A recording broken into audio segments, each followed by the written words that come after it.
We're going to get started with this career coaching hour on should I stay or should I go? I hope some people have some really good questions. We got Robbi here, who is a transition and career management specialist. So lots of good insight that she can provide. So I hope we've got some questions. With that being said, I guess I can just jump into the introductions and then we'll hop into the coaching. We'll do introductions, a little bit of logistics of how this is going to work, because this works a little bit different than our normal webinars do. And then we'll jump into the coaching. So for those of you coming to us from Eventbrite, we are Vida. We are a life, health, and wellness leadership and career coaching company. And my name is Justice, and I'm one of the relationship strategists on the team. And what that means is when you're ready to have a conversation around how coaching can help you specifically, we'll have a half-hour conversation where I ask you more questions to get to know more about you, your current situation, and just really what your goals are so that I can pair you most appropriately with the coach for you.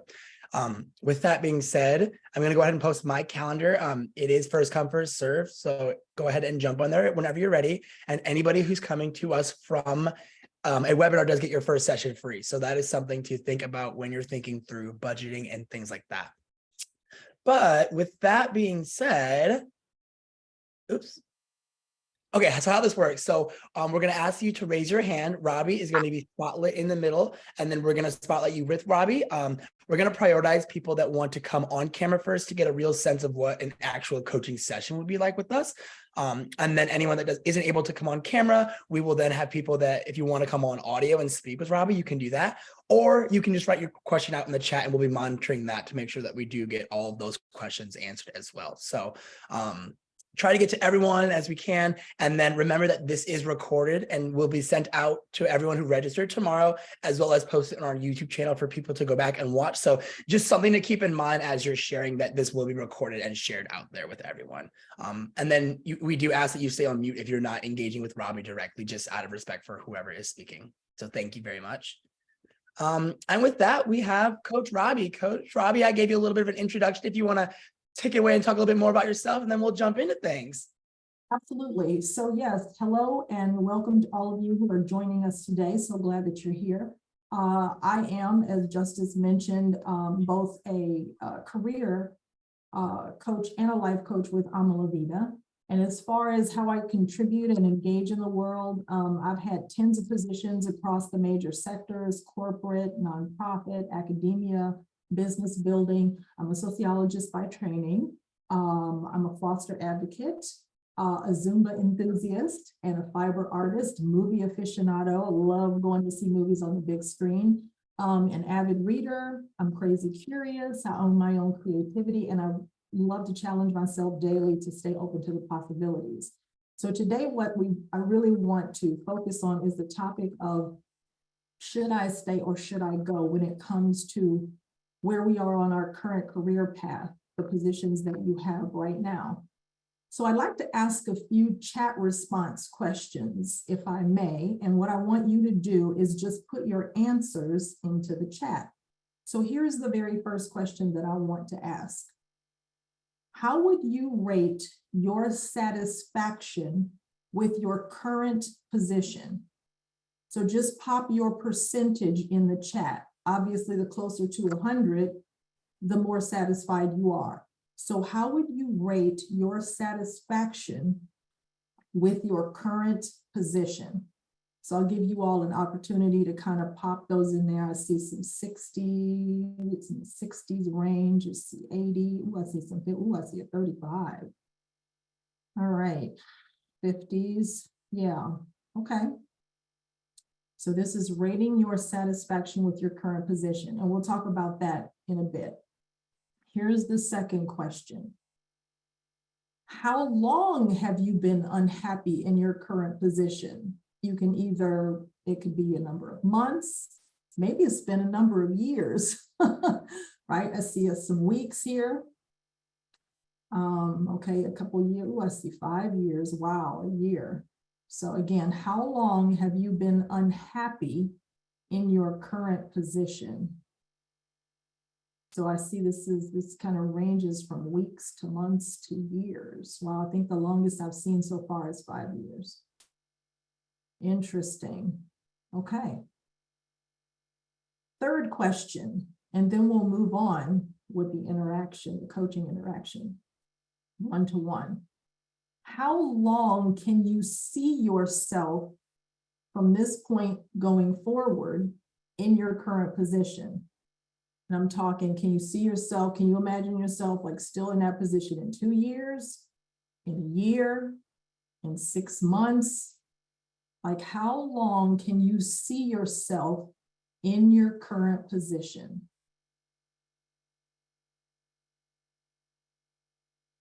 Okay, interesting. Someone said indefinitely. Okay, until you retire, 5 years. 1 year tops, let's see, 6 months. Okay, so again, some varying answers. So again, if you haven't, go through and answer some of those questions around your rate of satisfaction with your current position, how long you've been unhappy in your current position, and how long can you actually see yourself in your current position. So try to imagine that, right? Okay. So if there's someone who would like to join me on camera and we can discuss your current situation, I would be tickled to do so. So who's first? Anyone would like to raise their hand or write in the chat? We are watching all the different potentials. Absolutely. Don't be shy. Right, we have Abby. Abby, would you like to come on camera or just unmute? I can come off camera just a second. Yay! So I can see your beautiful face and that smile. Thank you, Abby. Sure. So Hi, nice to Robbi. meet you. Hi. So tell me a little bit about your current situation. Sure. So I've been in my position for approximately 2 years. And for the majority of that time, I have been extremely unhappy. There has been a lot of change with the agency that I work for, but in addition to that, there is not a lot of support, meaning like that relationship with like a manager or even further up the chain. And I think that's just due to the fact that there has been a lot of change. For one, we're continuing to move through and evolve through that change. And there is a lot of, I don't know, chaos or unstructure. Okay. So it's just making it extremely difficult for me to continue to stay. I've been putting out job applications actually. So, I mean, I feel like I have somewhat made my choice, but at the same time, I can't help but think in the back of my head, like, is this me or is this the agency? And you know, we just need to go our separate ways. Okay, so let me ask you a couple of questions just to get a little bit more information. So you've been in this position for 2 years. So when you started this position, did you start this position being very happy with the culture? I came in off the street, so to speak, and I had really high hopes actually for it being a great culture. They touted it as having a great culture, but I very quickly came to see and potentially understand. I'd say probably like after the first 4 months, it was pretty evident that the culture was not what they had promoted it to be. It's not, I wouldn't say it's 100% toxic, but it's very difficult in the current structure. Okay, so what is your rate of satisfaction in your current position right now? How did you answer that question? 50%. 50%. Okay. So do you consider that low? I would. I would too. I would consider that low too. So for you, I would certainly encourage, if we were to spend a little bit more time talking, I would want to understand first what your work-life criteria is. And what I mean by that is there's this wonderful exercise that I do with clients that actually has been developed with clients, where I come up with a number of different areas or categories in your work life and have you first go and determine what's extremely important to you, what's very important to you, moderately important, all the way down to low importance. And as you decide what's really extremely important to very important, I take those 5s and those 4s and ask you to prioritize them to your top 10 list. Because this is what I want you to understand. When you know what you value in a work-life setting, it makes it so much easier when you're targeting positions to apply for, when you're interviewing, and even after the fact when you're in the position and perhaps through performance reviews and interacting with the manager, et cetera. So the reason that I asked you about the culture and what the culture was when you started versus what it is now, you mentioned that there is change, but sometimes we go into a culture and perhaps we haven't really done our research to really get a good feel for what the culture is like. We can certainly listen to individuals who we interview with, and of course, they're not going to tell us anything bad about their culture. They're going to try to promote it because they want us to come on if they see us as a viable candidate. But it may be important for us to figure out what the culture of the company is through questions, obviously looking at their website, looking at their social media, seeing who's posting and what's going on with that company as much as we can. Today, we have a little wider lens around what's happening maybe within a company. There's a lot we're not going to know, but as much as we can. So when you think about being in your current position, do you think right now, Abby, there is anything, and I know you actually mentioned, is it you? What do you think you could possibly shift and change? So you said 50% satisfaction. So there's 50% here that we're working with. Some of that is going to be within your control to change, and some of it is not within your control to change. So what do you think in that other 50% is within your control to change? Oh boy. Yeah, that's a tough question. The 50% that's going well is the flexibility and the remote working, which I love, and then leading a team of people, which I love, and encouraging them. But the 50% that makes me extremely unhappy is the lack of clear leadership, the lack of support, and those things I don't have control over. And currently, I'm without a manager to provide that support. So, okay. So I can see how that would make you feel a little unsettled. And if we were to look at your work-life criteria and put those in, prioritize those, my guess would be that, support would probably be somewhere in that top 10 for you. And so when it comes to support, sometimes we have to ask ourselves, first of all, I want to encourage you to journal on that or jot down some notes. I give that a little bit of thought after the fact, after we chat here. Just think about that 50% and what's within your control and not within your control. And what is within your control, what do you think you could possibly do? Like, try to identify those gaps. So because you mentioned lack of leadership, not having a immediate supervisor right now, you're right. That's something you can't control. That's something they have to address. But as far as the lack of support is concerned, is there a way for you to ask for more of what you want? And maybe for now, not having a supervisor there, that may be challenging, but there's someone that you're probably reporting to in the interim. So is there a way for you to ask yourself, first of all, what do I need? Because when we talk about support, support is different for everyone. If I were to ask you, well, what does support look like for you? It's going to be different for you than it would be for me or for someone else. So I think it's important for you to clarify, and maybe you can just jot down, what does support look like for me? What needs to happen in order for me to feel like I'm supported in this environment? Does that make sense? oh yeah, absolutely. That's some really great questions that I can kind of dig into. So I appreciate that feedback. Absolutely. And so once you identify, again, those areas where you can ask yourself, okay, this may be within my control. What are some things that I can do? Because I find a lot of times clients have a hard time asking for what they want in a work setting when it comes to their relationship, either with their direct supervisor or with their fellow colleagues, or even if they're, in a leadership position where they're supporting other people. It's surprising how a lot of us find it a little difficult to ask for what we want. And I think sometimes, Abby, that's because we don't really know what that is, like really clarifying that. So that would be one thing that I would really encourage you to do. Okay, well, that's been helpful. Thanks, Robbi. You're welcome. Thank you so much, Abby. All right, next up we have Jennifer. Jennifer, I want you to pronounce your last name for me. That looks fun to pronounce. Hey, sorry, it's hyphenated, but it's Eckley Ramirez. Eckley Marie.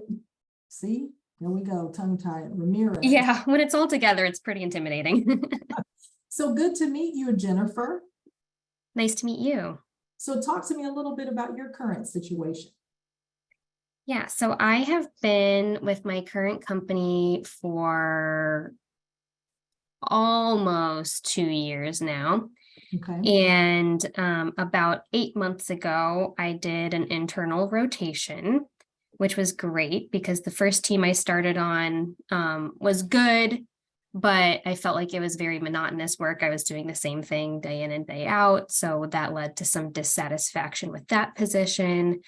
And fortunately, my team heard me enough to be like, okay, let's like rotate her to a different team, same department, just different team. So I thought, great, that's wonderful. Got into that position and I am enjoying it. There's a lot more variety in my day-to-day work, which is great. But I think it's more so just that the work itself is still not of the level of challenge that I would like it to be at.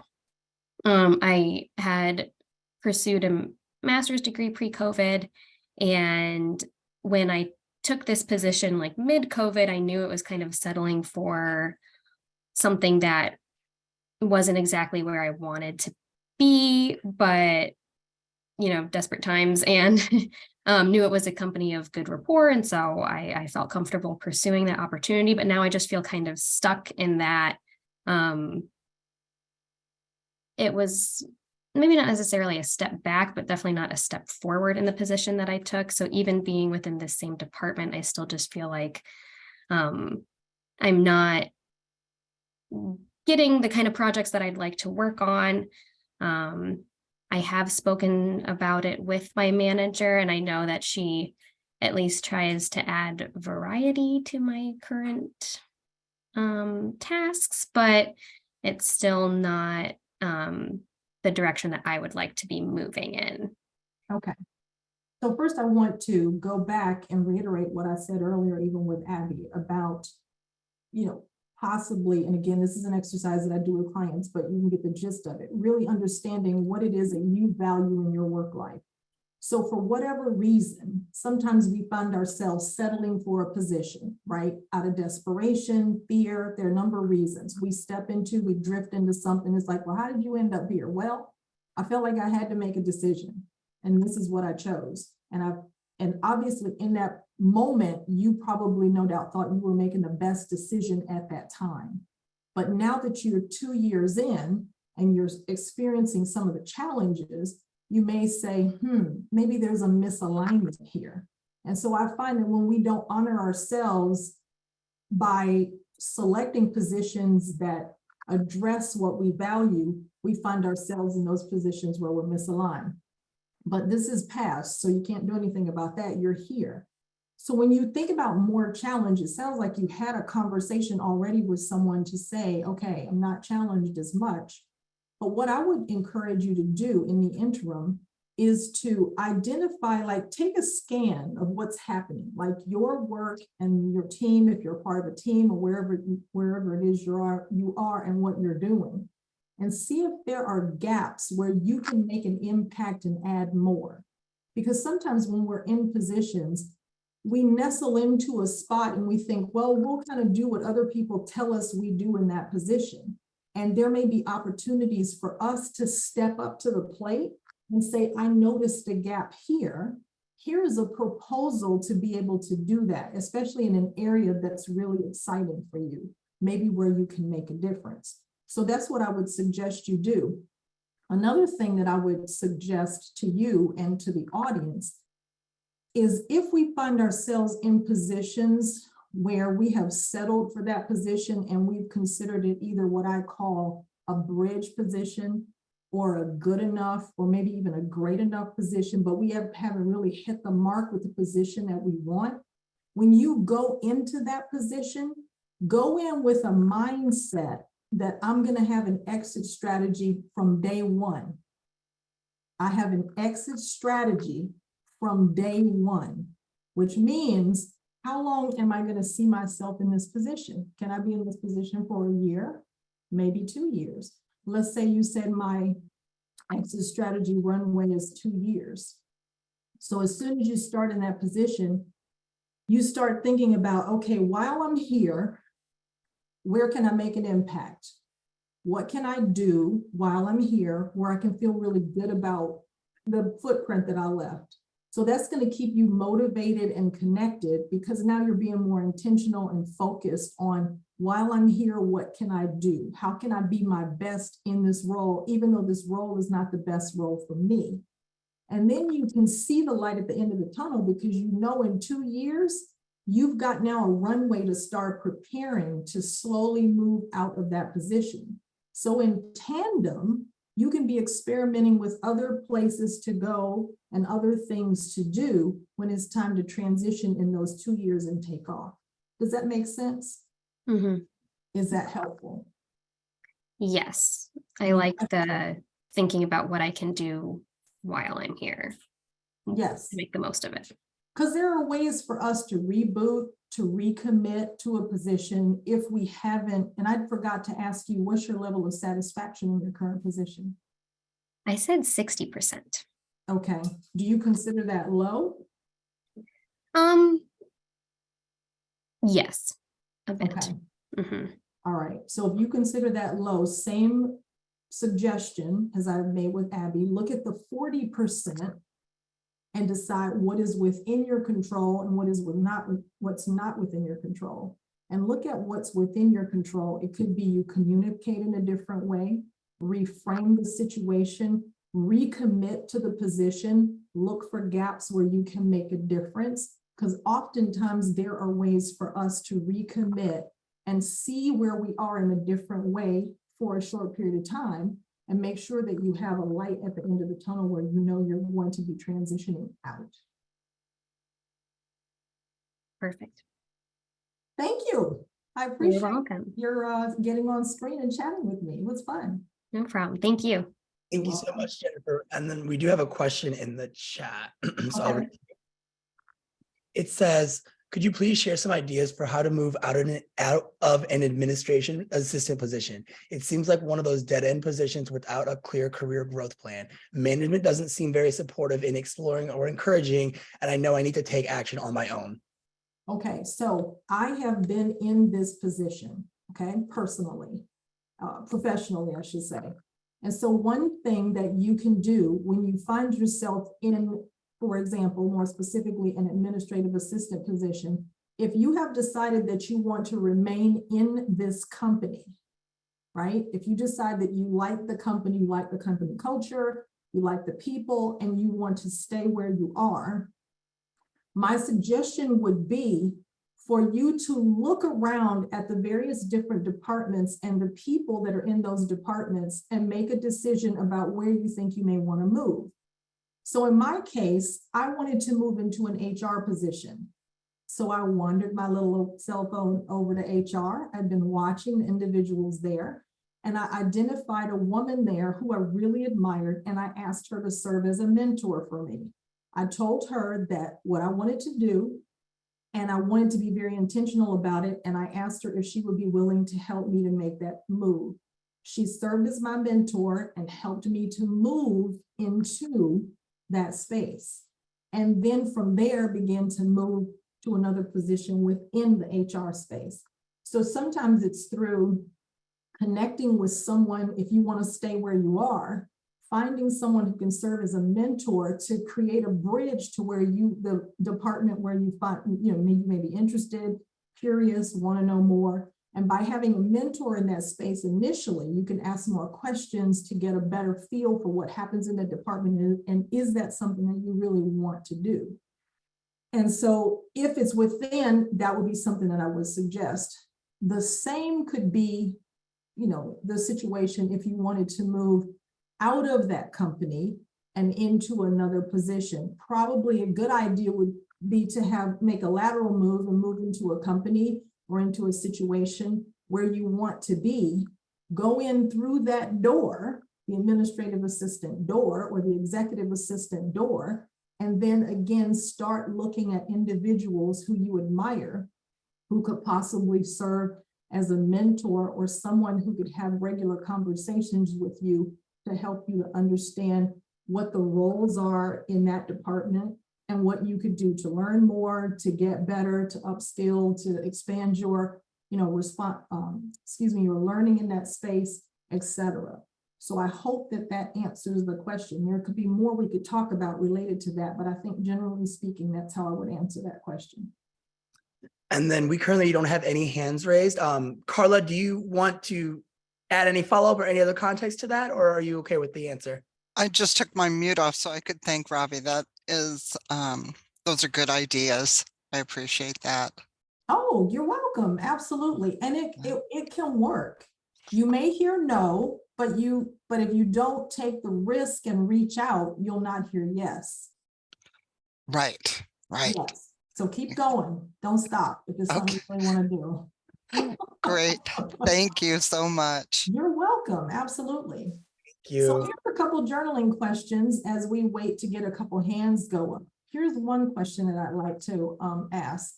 What are the reasons that you're considering leaving your current position? So as I talked to Abby and I talked to Jennifer, they shared with me specifically about a few things that, they feel are part of the reason that they want to leave.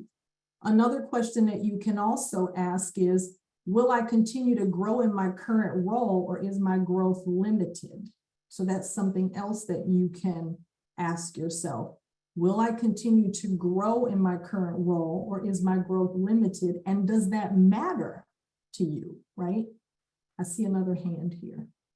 Perfect. All right, we have Kelly. One second. Kelly. There we go. Thank you, Kelly. Hi, Kelly. Hi. How First are of you? all, I'm good. How are you, Robbi? Good. I want to thank you because a few months ago, I did one of these group coachings and I asked about money, and you recommended a book to me called Your Money or Your Life. Yes, yes.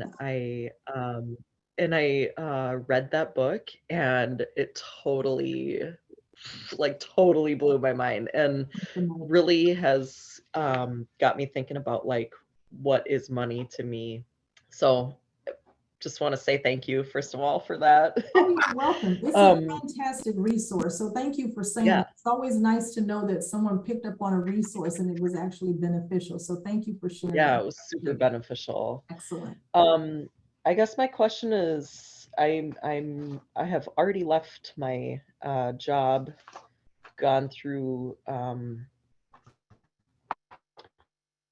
the whole and I'm sorry I joined late, but I've already left my job last summer to start a business, and so I'm kind of like in the process of like getting my business going this year, and I'm wondering on this theme of should I stay or should I go, like how do you have any insight into clients I should let go of, or when do I know when to walk away from a client or a project or a gig, when I'm at this point, if I'm just starting my business and I'm trying to build it and grow it. Okay. So yeah, there are times when it's time to let go. Sometimes we want to hold on because it's uncomfortable to have a conversation, but it's more uncomfortable to stay in a relationship that's not working, isn't it? Yeah. So maybe it's just having an honest conversation to let that individual know. I find that a lot of times we're not honoring ourselves, and I'm guilty of this too. We're not honoring our values and knowing what it is that we value and making sure that there's alignment. I'm a big person when an alignment person, making sure that we're honoring our values and that we're honoring other individuals and knowing when to let go. I actually have a ALB blog post that I'm going to connect to the resources for this. That's when to know when you've outgrown the situation you're in. And it talks about that specifically, about just outgrowing a situation or maybe outgrowing a situation with a client. So when you Right. see that there is a disconnect, it's time to really be honest with that individual and maybe ask him or her, you know, let's just stop and take a moment to kind of really look at where we are right now. What was your desired outcome? What are you feeling? And we talk about expectations, my expectations, your expectations. Do you think that this may be a sign that this relationship or partnership isn't working? Yeah. Okay. And maybe it's time for us to part on good terms, right? Not burning any Right. bridges, because I'm still here to support you if you need that. But just have an honest conversation and really look at, you know, expectations on both sides. And if those are being met, and if they're not being met, sometimes just that conversation will bring up, oh yeah, you're right. Maybe it is time for both of us to move on. Does that help at all? Yeah, that really helps. Yeah. So simple, but yeah. Thank Yeah, a you. lot of stuff for us is when we think about it and someone else is sharing it, it Yeah. seems simple, but for ourselves, we tend to have, we tend to have these blinders, but when someone else says it, it's almost like it blows those blinders off and it's like, oh, yes, Yeah. right? So really just having that conversation, and you, depending on how enthusiastic you are about having that conversation, sometimes there's a little hesitance there to have it. But you can write it down, you can record it and listen back to it. There are ways for you to be able to choose the language that's the right language, so that when you're having that conversation with the person, it's not a finger pointing thing where it's like you're a bad Right. client or you're this. But it's like when we look at the relationship, is it actually resulting in, is the fruit what you wanted it to be and what I wanted it to be together as partners? And that's probably where you'll be able to see where there's that disconnect. Thank you. You're welcome. Yeah, that's really helpful. Good. Thank you for coming on That's great. camera. Yeah. All right. So we currently have no hands up. Does All anybody? right, I've got more to share. I've got a couple other questions. So let me ask you this. Is there anything that can keep you at the company? Have you exhausted every opportunity to improve the situation? So again, getting back to your level of satisfaction, when I asked at the very beginning, how satisfied are you? Whatever your percentage is, take the percentage, take the remaining percentage and ask what is not within my control and what is within my control. I find that with a lot of clients, communication is a big part of this, and asking for what you want and knowing what you value in a work-life situation. It goes without saying almost that a lot of us drift and fall or settle into positions because we didn't do our due diligence. And there's no fault here, no finger pointing. I don't think we have a system in place, from the education system to our work, social institution, from our educational institution to work, where we're really trained how to make those kind of transitions and to really do the work beforehand to understand who we are and what we want and what kind of work experience we want. So some of the categories that I tend to chat about with individuals, I was looking to see if I could pull my list up here. Here are some of the categories in the work-life criteria exercise that I ask clients to think about. Now, this is going to run through this really quickly, but just think about these categories and think about what's really important to you, very important, moderately important, slightly important, and of low importance, and then see if you can start to create your own top 10 list, which will help you. So agency and autonomy, your benefits package, camaraderie, whether the work is challenging, company size, creativity, culture, daily responsibilities, an environment where you feel comfortable advocating for yourself. Feedback, right? Maybe less formal on a regular basis from boss or from peers. Fun and humor, the industry or the sector, whether the work is meaningful or not, if there's a path to promotion, the physical environment, if you're in an in-person arrangement where you're going to a space, physical environment. Some people need to have windows. I have to have a window, right? So physical environment, colors, the way things are set up, Is that important to you? Let's see, where did I stop? A preferred salary. Professional development, is there training and support to increase your responsibility? Recognition is another category. Your relationship with your colleagues is a category. A relationship with your direct reports, relationship with your boss, your schedule, flexibility, work-life harmony. That's a big one for a lot of people today, and that tends to fall in people's top 10. Training and support. So initially going into a position and feeling like you have the training and support that you need, is that really important to you? And then finally, work arrangement, whether that's in person, hybrid, or remote. So these 24 categories, I will have individuals clients go through this list and identify which ones are 5s, extremely important, and which ones are 4s, very important. And then have them prioritize that into a list of 10, and then take that to the next level and decide which ones are negotiable versus non-negotiable. So what this does is help you when you're targeting positions, when you're looking for positions, because now you know what's important to you and you know what to focus on when you're targeting a position.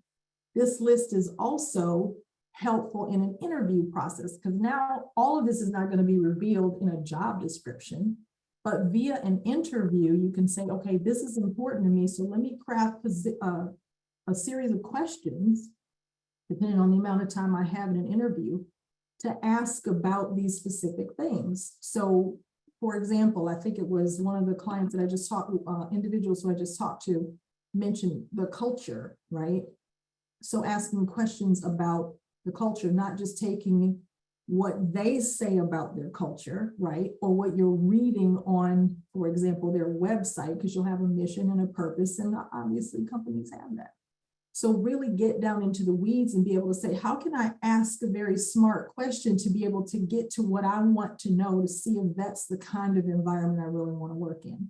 So that's just one thing that you can think about doing, coming up with those categories, prioritizing them, deciding what's negotiable versus non-negotiable, and using this to target your position, using it during the interview process, and then after the fact when you're in the position to improve the interactions that you're having through performance reviews, et cetera, because you know what you want. Okay, does that make sense? Thank you so much, Robbi. I just received a question of DM. Okay. If I don't really know what's my next role career progression, where should I start? I sometimes find myself blaming culture, company, bad management, gender issues, but also at the same time, I'm so clueless to figure out what my next step is. Where do you recommend I begin? With you. I recommend that you begin with really getting clear about what you want. And just what I said, first getting clear about what you value and what you want and what you're interested in. And I think Vida, we do a really good job here of helping you to figure that out through the modules that Vida has, through the career method modules, getting you to think about gifts and what your purpose and passion, your values are. And some people run away from passion and purpose, and I get it. That's those are two pretty loaded words. But just think about what you're interested in, what you're curious about. I was just reading an article, I think yesterday actually, and it was actually entitled, "Should You Quit Your Job?" Because I was looking for a couple resources to be able to reference and share during this period. And in there, it was mentioning that this particular person, which is one of the examples, decided to quit her job altogether and take a break. And what she did was she just explored a number of different internships and volunteer opportunities. Now, everyone is not in a position to just take off and not work. They need to have a check coming in. But what you can do, and what a lot of people fail to really be honest with themselves about, is you can carve out time every week, 2 to 3 hours at least every week, to devote to exploring what your next opportunity will be. So you can go to a site, for example, the Department of Labor has a website called mynextmove.org. So you can go to mynextmove.org, and they have 3 different sections there. You can put in keywords, you can look by industry, And they have a really, really lightweight kind of assessment there that, in my opinion, doesn't render a lot, but you can still take it in and give you a little bit of information. So you can start exploring what it is that you're interested in. It's also natural to look at a variety of things that are happening in our job and blame culture or our leaders or something. And I'm a personal responsibility person. So I'm like, if you're in a position that you're not happy with, if you don't feel like you can leave, then take responsibility for the environment, for how things are working for you. There's always something within your control to change, to shift your mindset, to see something in a different way, and to challenge yourself to step up and figure out, where can I make an impact? Where can I refresh or reboot and see this position in a different way so that I'm contributing in a way that I'm proud of? So more conversation would help me to understand more about that and give you more, but hopefully that's enough to get you started. And then Robbi, we do have a question that says, what was the name of that website again? It's called Next, N-E-X-T, My Next Move, MOVE.org. Perfect. And then we will make sure that that's included in the resources sent out tomorrow as well. So that'll be in that email. Yes. Perfect. And that's a good place to just start. The other place to start, which is also connected to the Department of Labor, is the Occupational Handbook. So you can go to the Occupational Handbook and look up some information about various different positions, and it will give you, a little bit of information about that job, outlook, median salary. It just gives you some details, because today more than ever, there's so many opportunities. And what the challenge is for us is not getting overwhelmed in all of the opportunities.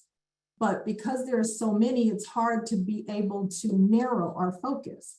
So when I work with clients, my goal is to, for those who have no idea what they want to do, I want to help them narrow to 3 paths.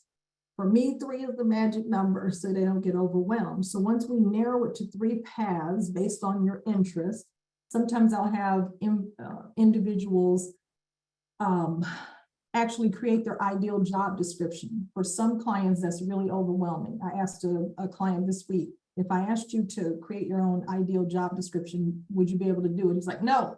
I mean, before I even finished asking him that, he said no. But then as we continued to talk through the session, he felt a little bit more comfortable about, yes, pulling together an ideal job description. So what I encourage clients to do there is to go to either 2 or 3 of your favorite job engines. It could be Indeed, it could be ZipRecruiter, it could be Career Builder, whatever, your favorite job engines or search engines, and look for positions that are of interest to you and copy and paste parts of the description that you like, that resonate with you, and create your own job description with your desired benefits, your desired salary. Like, create this job. It's your dream. Like, if you were looking for this position online and you saw it, you'd be like, Robbi, this is the perfect position. Now, we know there's no such thing as a perfect position, but you would say this is the perfect position. So that gets you to thinking more about what it is that you want, which aligns really well with what we talked about earlier about the work-life criteria list and prioritizing those so that you know what categories are most important to you when you start to target a position. Does that make sense? Hopefully it helped. Thank you so much, Robbi. And then I'm going to step in here for a minute to talk about how everyone here can take this a step further. How's everybody feeling? Are we finding any of this information, the resources valuable? We'd love to just hear in the chat how you're feeling right now. And then we will have time for a few more questions at the end, but I'm just going to share a little bit more about how you can take this a step further.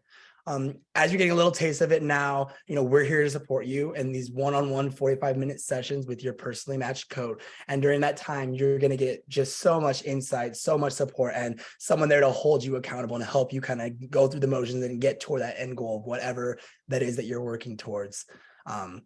Plus, there's a ton of bonuses in working with us.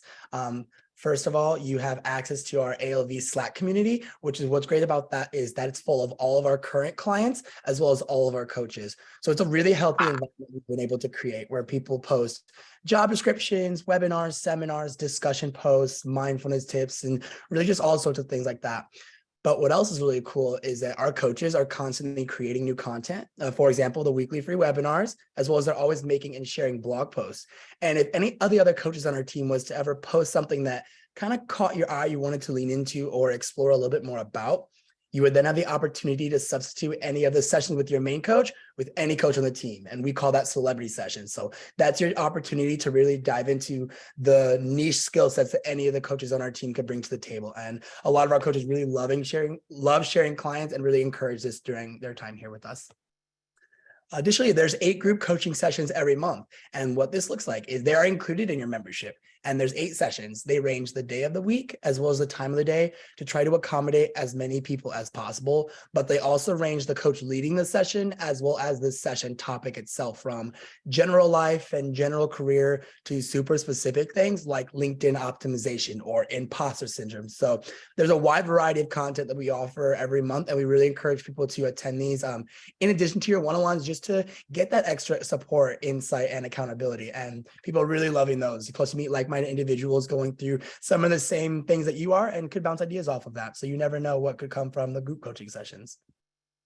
And then you also have instant access to our full e-coaching program suite, which is all of our modules, like Robbi mentioned. We've got the ALV career method, the quit your imposter syndrome, and a ton more. And those are really the supplemental work that you do in between your sessions to kind of keep the ball rolling, keep you accountable, and just really just working towards that end goal. And all of these bonuses together are valued at over $1,000. But when you choose to jump into your coaching engagement with us, they start at $379 a month. And then plus you get your first session free. So if after meeting with Robbi and someone wants to start talking more and wants to jump on my calendar, I'm going to go ahead and drop that link one more time, as well as the link to our website where you can see some of our other coaches, learn a little bit more about the different types of coaching we do, and really just, start a conversation. I am also going to drop the links to our YouTube channel as well as our Eventbrite, where you can see previously recorded events as well as upcoming events. So we would love to see you at some future events and kind of keep going from there. But if you have any questions or want to take a conversation further, please get in touch with us. You can scan this QR code and that takes to my page on our website as well. So if anyone's interested, there's also my and Robbi's email.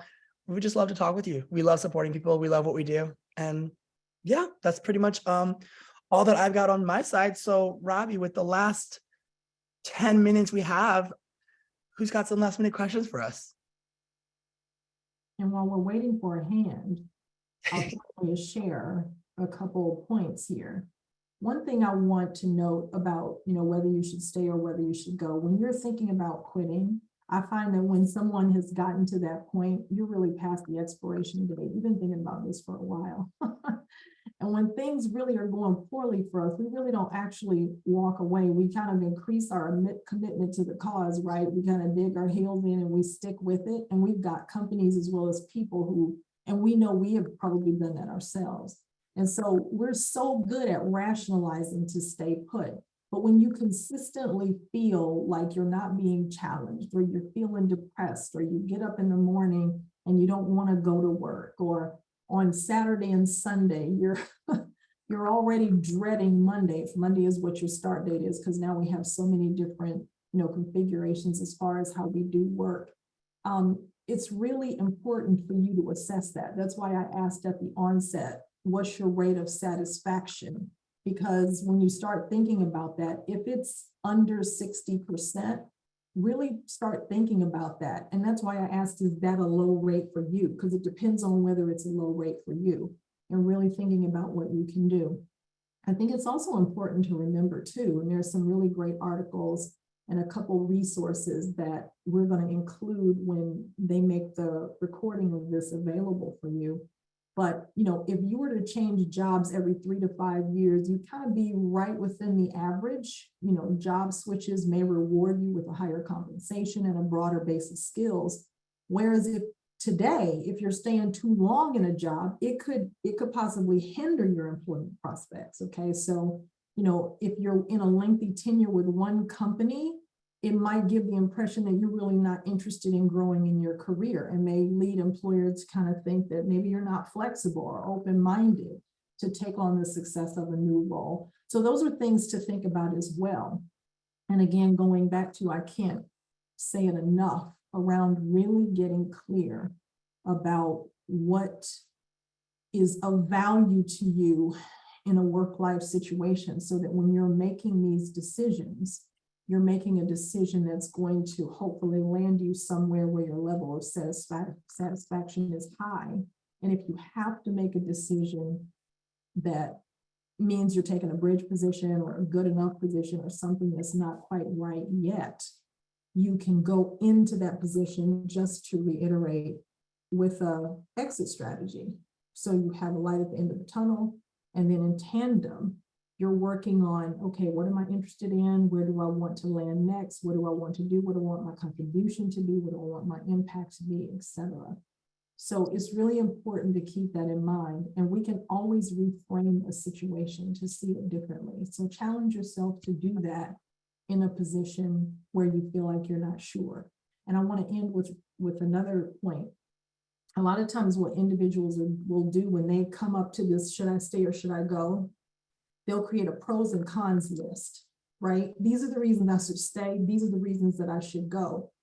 And these really, you go at this with bias. So this really isn't a good way for you to determine whether you should stay or go, because you typically already made that decision in your mind, and you're now just going to confirm that decision. So if at all possible, try to stay away from that kind of reasoning and really look at what it is that you really want and how you're feeling. So tap into what you're thinking about, how you're feeling, even in your body, how it feels, because we get those kind of messages and we often ignore them. So don't ignore those. Like, keep all of that in mind when you're trying to make this decision whether to leave or go. And sometimes leaving just means a better opportunity. I've always experienced that. When I've left, there's another opportunity, a better one waiting, especially if I'm more informed, if I'm going about it smarter, if I'm more intentional, and I have an exit strategy in mind, like I have a strategy in place. I see that the next opportunity has always been better. So I just want to wrap with that. Thank you, Robbi. We do have one more hand that was raised. But before that, there's one question in the chat. It says, how often do you normally conduct these events? We try to have one of the free coaching hours once a month. We try that, but if you do decide to enroll with us as a membership, those coaching sessions, there are 8 of them a month, and then it ranges up there. So even if we don't have one of these that are open to the public, there is a more intimate setting one that is available to our members. So try to do once a month. And then Sabrina, with our last question, the floor is yours. Would you like to come on camera or just off of mute? Hello, I can come on camera. Let's see if I can make that work. Okay, so I know we only have a few more minutes left, so I'll be quick. I have been with the company for a long time, so a lot of things that you're saying really resonates with me. I did do the pros and cons, and that didn't really work because I feel like I really do love my team. My new manager, he's been here for a year, is great. But my challenge is I'm not challenged. And, you know, I know my manager gives me challenging projects, but it's still not enough. I used to be a manager. Now I'm an individual contributor. And, you know, there's goods and bads with that, but I just feel like I'm talking myself into staying because I love the team, because I love the environment. And so what if, and you know, a year or two ago, I had toxic people that I worked with. So I don't want to relive any of that. So I just feel like I'm in a real difficult situation because of that, loving who I work with. Yeah, I understand that when that's important to you. And my guess would be is if we went through that exercise, you know, relationship with colleagues, relationship with direct reports, and relationship with your boss, that those would probably be in your top 10, because it sounds like relationships are very important to you, especially when you think about having a past experience where it was toxic and those weren't. There's a contrast there. It's like, oh, I want to hold on to this because it's so good. Right. So one thing that you have to obviously determine if it's that, and there are other things that override that are so heavy for you that they weigh you down. Remember, you can continue to nurture those relationships with those individuals. You won't be working with them, true, but you can still nurture those relationships and stay in contact with them going forward. And True. people see that. So don't forget that you can do that. That's within your power. So what I would encourage you to do is just to weigh, yes.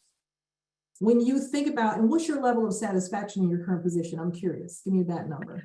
I was thinking around 75%. Okay, so that's not too bad, right? Right. So if you look at that 25%, like I've been sharing with everyone else, look at that 25%. And I know you said that you talked about challenge and they tried to give you more. See if you can identify projects or opportunities to propose something that gets you excited in creating a new project to help with something. What that really does is show that you're taking the initiative. That's a very positive way for you to be seen. Like, look at her stepping up to the plate and identifying gaps and coming up with a proposal. That also infuses a new sense of excitement in your role, because now it's something that you've initiated. You've come up with the idea. You've been creative with it. And now you're trying to find allies or supporters to help you in making that happen. And that's one way to infuse or re-infuse your work-life experience with a little bit more joy and something to look forward to. Does that make sense? And do you think that might be helpful? It does make sense. I have to think about it, because everything that I was looking at as far as challenges, I'm at the tail end of a project that I have been, wanting to do for a while. And so it came to fruition, and now I do need to think of something else to fulfill that. So thank you. Absolutely. And if you find it really difficult to find something, maybe the answer is time to think about an exit strategy, maybe 6 months to a year, and really start, continue to nurture the relationships that you have there, because it sounds like you've got something really good going. And I think a lot of people would be envious of you for that. Yeah. Thank you so much. You're welcome, Sabrina. Thank you for coming on camera. Thank you so much, Sabrina. And then Robbi, I think we're at the top of the hour. Do you have any last minute thoughts you'd like to leave with everybody?